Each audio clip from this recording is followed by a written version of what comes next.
کہ ریشم سے بھی ریشمی یہ خزینہ، کہ ریشم سے بھی ریشمی یہ خزینہ، پھر اس پہ تبسم کا نوری اجالا، پھر اس پہ تبسم کا نوری اجالا، دھمکتا ہے موتی سا اس پہ پسینہ، دمکتا ہے موتی سا اس پہ پسینہ،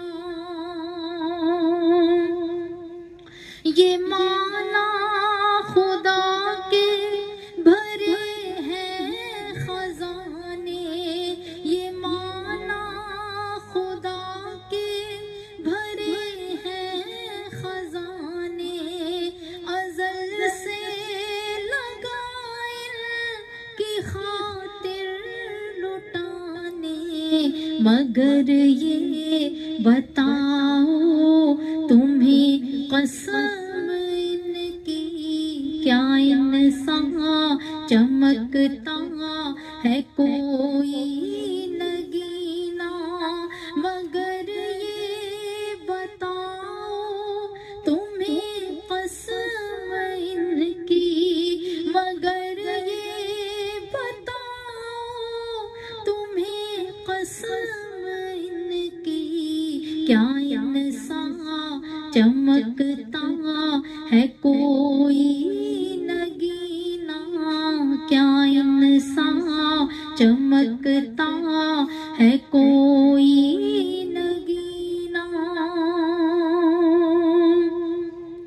محبت کی راہ پہ سفر کرنے والوں، اجالا جہاں میں کہاں ڈھونڈتے ہو، اجالا جہاں میں کہاں ڈھونڈتے ہو، چھپایا ہے ذروں نے سورج جہاں پر، وہ میرے نبی کا ہے شہر مدینہ، چھپایا ہے ذروں نے سورج جہاں پر، چھپایا ہے ذروں نے سورج جہاں پر، وہ میرے نبی کا ہے شہر مدینہ، وہ میرے نبی کا ہے شہر مدینہ، انہی کے لیے ہو میرا مرنا جینا، انہی کے لیے ہو میرا مرنا جینا، جہاں میں ہے آقا سا کوئی کہیں نہ، تلاوت کرے کاش آنکھیں یہ میری کھلی ہو، کتابیں مبین ہر شبینہ، تلاوت کرے کاش آنکھیں یہ میری، تلاوت کرے کاش آنکھیں یہ میری، کھلی ہو کتابیں مبین ہر شبینہ، کھلی ہو کتابیں مبین ہر شبینہ،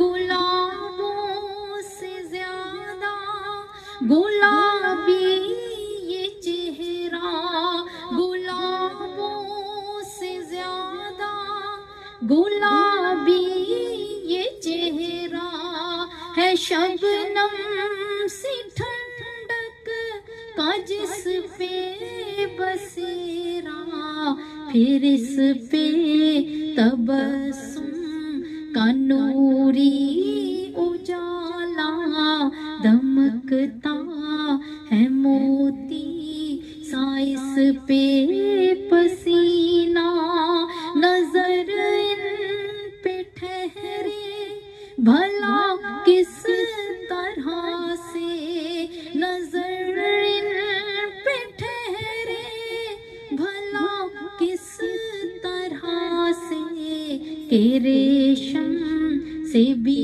ریشمی یہ خزینہ، دمکتا ہے موتی سا اس پہ پسینہ، کیا ان سا چمکتا ہے کوئی نگینہ۔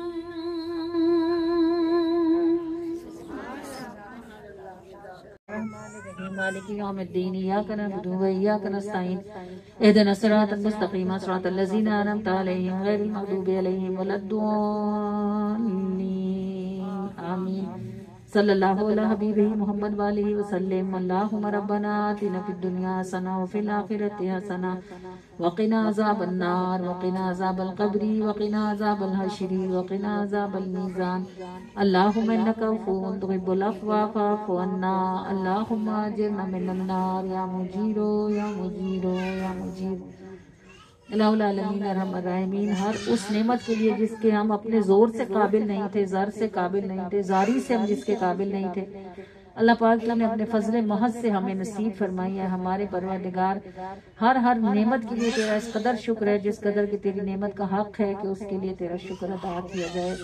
اے اللہ ہمارے رب العالمین ارحم الراحمین، یہاں تک کہ ہر سانس ہر قدم زندگی میں ہر طرف سے ہمیشہ ہی تو نے ہمیں نبھایا ہے، ہمارے عیبوں پر اپنے فضل کا پردہ رکھا ہے، ہمیں اپنی مخلوق میں رسوا ہونے سے بچایا ہے، جو ہم نے مانگا ہے تو نے جلد یا بدیر عطا فرمایا ہے۔ اے ہمارے پروردگار ارحم الراحمین، جب یہاں تک تیری رحمت ہمیں نبھا کے لے آئی ہے تو اے اللہ اس سے آگے ہم گندوں گناہگاروں کو رسوا نہ فرمانا، اور رسوا ہونے کے لیے اپنی مخلوق میں تنہا نہ فرمانا۔ اللہ پروردگار ارحم الراحمین، ہمیشہ تیرے عفو درگزر کا سائبان اور تیری مغفرت کی چادر ہمیشہ ہمیں لپٹی رہے، اور یہ ہمیں ہمیشہ نصیب رہے۔ اے اللہ اے رب العالمین ارحم الراحمین، تو ہماری کوتاہیوں کو، ہماری خطاؤں کو، ہماری غلطیوں کو اللہ الہ العالمین واعف عنا، اے اللہ پروردگار عفو فرما دے، عفو فرما دے، درگزر فرما دے، پکڑ نہ فرما۔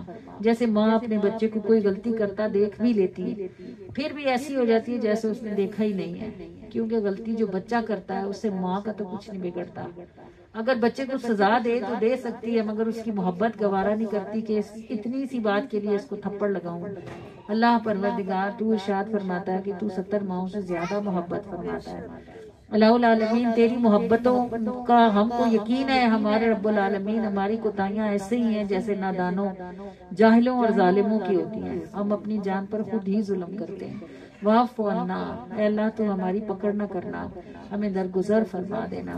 واغفر لنا، اے اللہ پروردگار ہم سب کو اپنی چادر غفر میں لپیٹ لینا بارے الہ، ہمیں ڈھکنا نہیں بارے الہ، ڈھکنے والی چیز کھل جاتی ہے، اڑ جاتی ہے، اللہ ہمیں لپیٹ لینا بارے الہ۔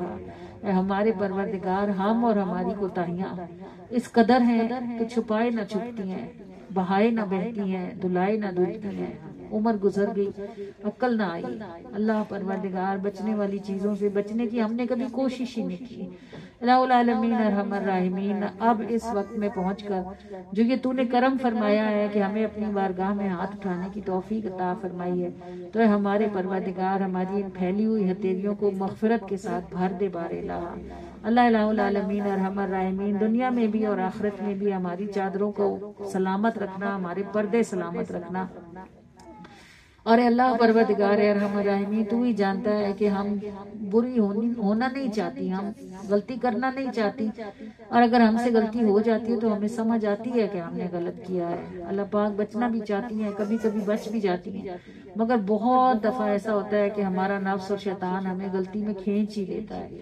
اے اللہ پروردگار ارحم الراحمین، بس تو ہماری ان غلطیوں کوتاہیوں کو معاف فرما دے، ہمارے ساتھ درگزر فرما دے اور ہمیں ہمارے نفس اور شیطان کے شر سے بچا لے بار الہ۔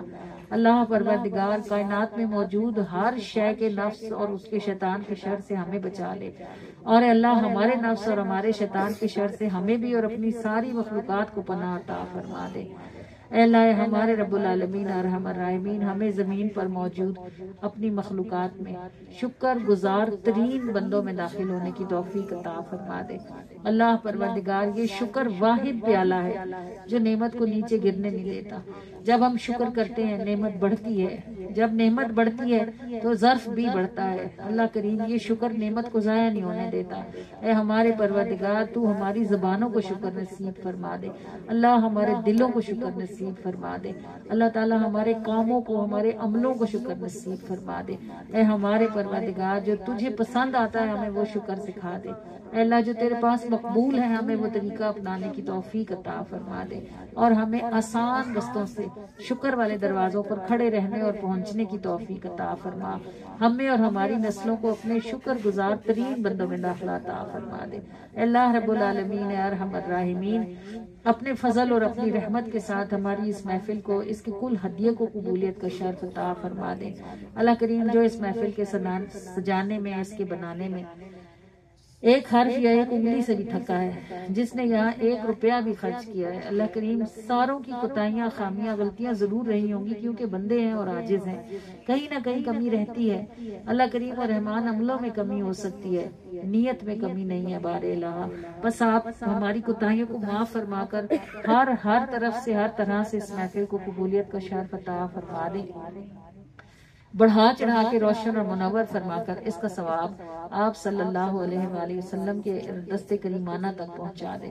اللہ کریم آپ کی محبوب کی ہتھیلیاں وہ بوندوں کو سمندر کرنے کا ہنر جانتی ہیں بار الہ، محبوب کی مبارک ہتھیلیوں سے یہ ثواب محبوب کی کل امت کو تقسیم فرما دے، امت محمدی کے کل اچھوں کو عطا فرمائے، اچھوں کے صدقے سے بروں کو بھی عطا فرمائے، کسی کو بھی حضور علیہ الصلوۃ والسلام کی رحمت سے محروم نہ فرمائے، خاص طور سے ہم سب کے خاندانوں میں وہ سب جو ہمیں چھوڑ کر آگے نکل گئے ہیں۔ اللہ کریم و رحمان و مہربان اظہر بھائی کو اور ہماری آپی جی کو اللہ کریم و رحمان خصوصی طور پر اس محفل کا ثواب عطا فرمائے، آج کی رات ان کے لیے وہاں مبارک و مکرم فرما دیں۔ اللہ پروردگار ارحم الراحمین اس محفل کا ثواب ہم سب کے خاندانوں میں موجود کل فوت شدگان کو عطا فرما دیں، جو بخشے ہوئے ہیں ان کے درجات کو بلندیاں عطا فرما دیں، اور جو پھنسے ہوئے ہیں ان کو نجات نصیب فرما دیں۔ اللہ الہ العالمین یہ دعائیں ہمارے لیے بھی اپنے پاس محفوظ و مامون فرما لیں بار الہ۔ اللہ کریم و رحمان و مہربان ہمارے دلوں کو سکون عطا فرمائے، اللہ پاک ہمارے گھروں کو سکون نصیب فرما دے۔ اللہ العالمین ارحم الراحمین وہ ہمارے گھر جس وجہ سے بھی بے سکون ہے، اللہ کریم آپ تو سکون ڈالنے کی بھی شان رکھنے والے ہیں، آپ سکون پیدا کرنے کی بھی شان رکھنے والے ہیں، اور آپ سکون دینے کی بھی شان رکھنے والے ہیں۔ اللہ العالمین ہمیں جس طرح کا سکون درکار ہے آپ اپنی رحمت سے وہ ہمیں نصیب فرما دیں۔ اے ہمارے پروردگار ارحم الراحمین ہمارے گھروں کو اور ہمارے دلوں کو سکون کے ساتھ بھر دیں بار الہ۔ اللہ الہ العالمین ارحم الراحمین جو بھی مشکلات ہمیں درپیش ہیں اور جہاں بھی ہیں، اللہ کریم کوئی مشکل ایسی نہیں ہے جس کا حل آپ کی بارگاہ میں موجود نہ ہو بار الہ، صرف ہم اپنی کمی علمی کے سبب سے وہاں تک پہنچ نہیں پاتے، ورنہ کوئی مرض، کوئی تکلیف، کوئی پریشانی، کوئی مشکل ایسی نہیں ہے جس کا حل آپ نے پیدا نہ کیا ہو۔ اے اللہ الہ العالمین ارحم الراحمین بس ہماری مشکلوں کو، ہماری پریشانیوں کو، ہماری تکلیفوں کو اپنی رحمت سے راحتوں، آسانیوں اور آسانیوں میں تبدیل فرما دے۔ اللہ العالمین ارحم الراحمین اپنے خاص فضل کے ساتھ، اپنی رحمت کے ساتھ اللہ کریم ہمارے گھروں کو اور ہمارے دلوں کو سکون عطا فرما دے۔ اللہ الہ العالمین ارحم الراحمین ہم میں سے جو صاحب اولاد ہیں آپ ہماری اولادوں کو ہمارے لیے صدقہ جاریہ فرما دیں، اور اللہ پروردگار ارحم الراحمین جو اس نعمت عظمیٰ سے محروم ہیں آپ انہیں آسانی کے ساتھ خوش بختی والی، لمبی عمر والی اور خوش بختی والی، لمبی زندگی والی صالح اولاد نصیب فرما دیں۔ اے اللہ پروردگار ارحم الراحمین بے شک آپ سوکھی ٹہنیوں کو پھل لگانے کی شان رکھنے والے ہیں، حضرت مریم کو آپ نے ارشاد فرمایا تھا اے مریم اس کھجور کی شاخ کو ہلا، اس سے تجھ پر پکی ہوئی کھجوریں گریں گی، بس تو انہیں کھا اور اپنی آنکھیں ٹھنڈی رکھ۔ اور وہ کھجور کا ایک سوکھا تنا تھا جس سے حضرت مریم پر پکی ہوئی کھجوریں گری تھی۔ اور اے اللہ تو گرانے کی شان رکھنے والا ہے، اے ہمارے پروردگار حضرت زکریا اللہ نبی علیہ السلام کو تو نے 120 برس کی عمر میں بیٹا عطا فرمایا تھا، تو کرنے کی شان رکھنے والا ہے اللہ پروردگار الہ العالمین۔ پس تو ہمارے بے اولادوں کو صاحب اولاد فرما اور ان کے داماد اور ان کے دلوں کو اس خوشی کے ساتھ نواز دے اللہ پروردگار ارحم الراحمین۔ جنہیں تو نے کی نعمت نصیب فرما رکھی ہے اللہ پاک انہیں اولاد کی آزمائش سے بچا لے بار الہ، ہماری اولادوں کو ہمارے لیے ٹھنڈک فرما، انہیں ہمارے لیے دلوں کا چین بنا بار الہ، انہیں ہمارے لیے امتحان نہ فرما۔ دنیا کی سب سے بڑی اذیت اور سب سے بڑی تکلیف اپنی اولاد کے ہاتھوں بے عزت ہونا ہے اللہ پروردگار ارحم الراحمین۔ ہم تیری پناہ مانگتے ہیں اس عذاب سے اور اس تکلیف سے اللہ پروردگار ارحم الراحمین۔ ہماری اولادوں کو ہماری فرما برداری نصیب فرمائے اور الہ العالمین انہیں ہمارے لیے اور ہمیں ان کے لیے میٹھا اور گھنا سایہ ہونے کی توفیق عطا فرما دے اللہ رب العالمین ارحم الراحمین۔ جو بیمار ہیں انہیں شفا کاملہ تو ہی عطا فرما سکتا ہے اللہ کریم، باقی سب اسباب ہیں اور مسبب الاسباب فقط تو ہے اللہ پاک۔ کوئی بیماری ایسی نہیں جس کا علاج تو نے نہ پیدا کیا ہو بار الہ، جو بیمار ہیں انہیں شفا کاملہ کے اسباب عطا فرما دے اللہ رب العالمین ارحم الراحمین۔ جو محتاج ہیں تو اپنی خزانوں سے ان کی محتاجی کو دور فرما دے الہ العالمین۔ جو قرض دار ہیں ان کے قرض خزانے اللہ اللہ اللہ اللہ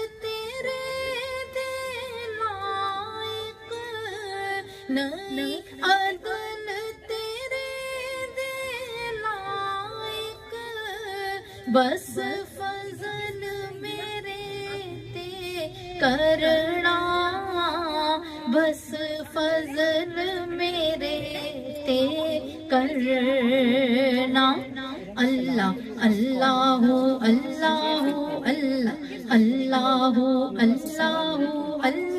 اللہ اللہ اللہ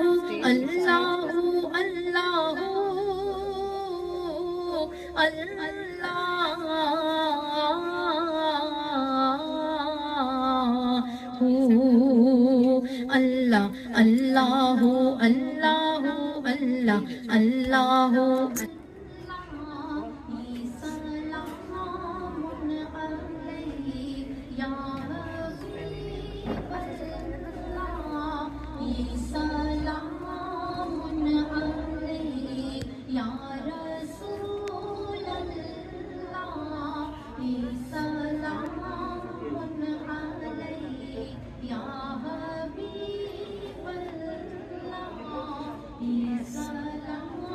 سلام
یا سیدی یا رسول اللہ، جن چمکتے ستاروں کے ساتھ آپ نے ہمیں جینا نصیب کیا ہے، انہی کے ساتھ پلٹنا بھی نصیب ہو، انہی کے ساتھ حشر، انہی کے ساتھ پل صراط یا سیدی یا رسول اللہ، اور ان ستاروں کی چمک کا صدقہ کہ ہمیں جنت کے دروازے پر آپ کا ساتھ نصیب ہو اللہ کے رسول۔